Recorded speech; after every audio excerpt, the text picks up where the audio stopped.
Jangan dekat-dekat dengannya. Ia punya kutu di rambut kotornya. Aku berdiri di sana menahan malu. Semua melihatku seakan aku adalah parasit. Aku tidak ingin ke sekolah ini atau melihat orang-orang ini lagi. Aku hanya ingin pulang. Florida, tempat di mana banyak sekali orang keturunan Afrika Amerika yang berkulit gelap sepertiku, membuatku tidak pernah merasa berbeda. Di Wisconsin, tempat yang aku tidak tahu ada, membuatku merasa seperti kambing hitam. Saat aku 7 tahun, orang tuaku mendapat tawaran pekerjaan di Wisconsin. Jadi aku harus pindah dari Florida bersama mereka. Aku begitu gugup tapi juga bersemangat secara bersamaan karena akan bertemu orang-orang baru. Aku selalu mudah bergaul dengan siapa saja. Hari pertama di sekolah, aku memperkenalkan diriku. Dan tidak butuh waktu lama bagiku untuk menyadari aku satu-satunya gadis berkulit hitam di sana. Semua mulai menjadi canggung. Tidak ada yang ingin berteman denganku. Dan beberapa di antara mereka bahkan sama sekali tidak bicara padaku. Aku merasa seakan aku ini kasat mata, hanya bagian dari latar belakang. Kenapa mereka tidak ingin berteman denganku? Apa yang kulakukan? Pikirku. Aku begitu bersemangat akan bertemu banyak orang setelah sekian lama, dan aku tidak mengerti apa masalahnya. Aku hanya ingin berteman. Tapi tak lama, aku mengetahui tak ada seorang pun yang ingin berteman denganku karena warna kulitku. Aku belum pernah mengalami ini sebelumnya, dan ini membuatku merasa benar-benar sendirian. Aku menelan itu semua hingga kelas 3 saat aku menemukan beberapa teman baik, tapi siksaan itu tidak berhenti. Mengapa aku diperlakukan seperti ini?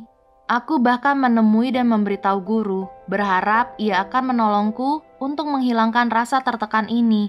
Tapi ia terlihat tidak peduli akan apa yang terjadi dan teman-temanku terlalu takut untuk membelaku.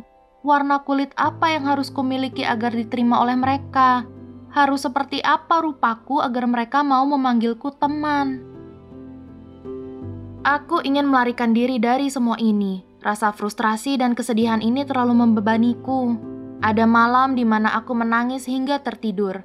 Aku memohon pada mama agar mengizinkanku sekolah online karena apa yang terjadi. Aku merasa aku tidak punya tempat di sekolah itu. Semua melihatku seakan aku begitu berbeda.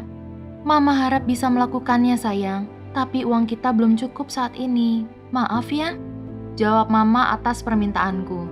Melihatnya sedih membuatku merasa semakin buruk. Jadi aku tidak meminta lagi dan berpikir mungkin hal ini akan berubah perlahan. Tapi aku salah. Di kelas 5 hal ini menjadi semakin parah. Seorang gadis di kelasku bergosip dan mengatakan pada semua orang bahwa aku memiliki kutu rambut. Jangan dekat-dekat dengannya. Ia memiliki kutu di rambutnya yang kotor. Ia berteriak seperti itu di sepanjang koridor. Semua menjauhiku, termasuk temanku sendiri. Aku tidak berkutu, tapi ia berkata seperti itu dan membuatku ketakutan sampai aku harus ke klinik sekolah setiap hari untuk mengecek rambutku. Tak seorang pun berteman denganku di tahun itu. Aku merasa seperti tinggal di neraka. Aku benci bangun tidur mengetahui bahwa aku harus pergi ke sekolah.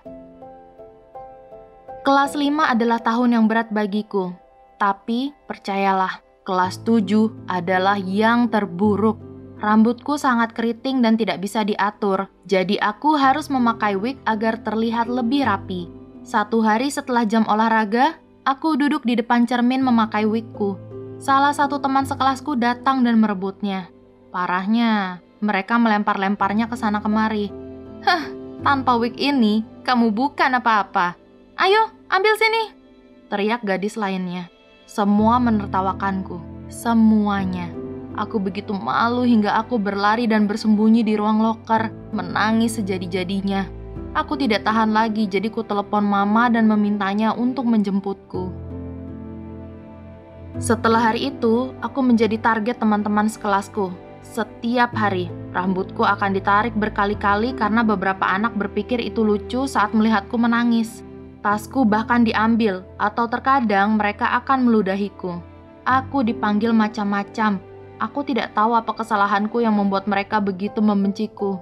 Tak lama, aku menjadi tertekan dan berkali-kali berpikir untuk mengakhiri semuanya karena aku yakin itu lebih baik dari apa yang kualami saat itu.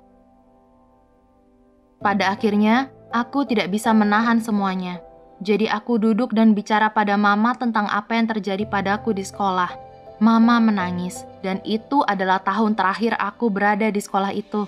Aku pindah sekolah di mana aku juga satu-satunya gadis berkulit gelap di sana. Tapi yang mengejutkan adalah semuanya menyukaiku. Mereka sangat baik dan tidak membedakanku.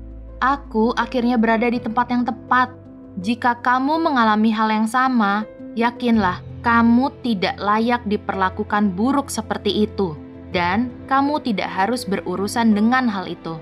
Bicaralah pada seseorang yang kamu percaya dan keluarlah dari situasi buruk itu.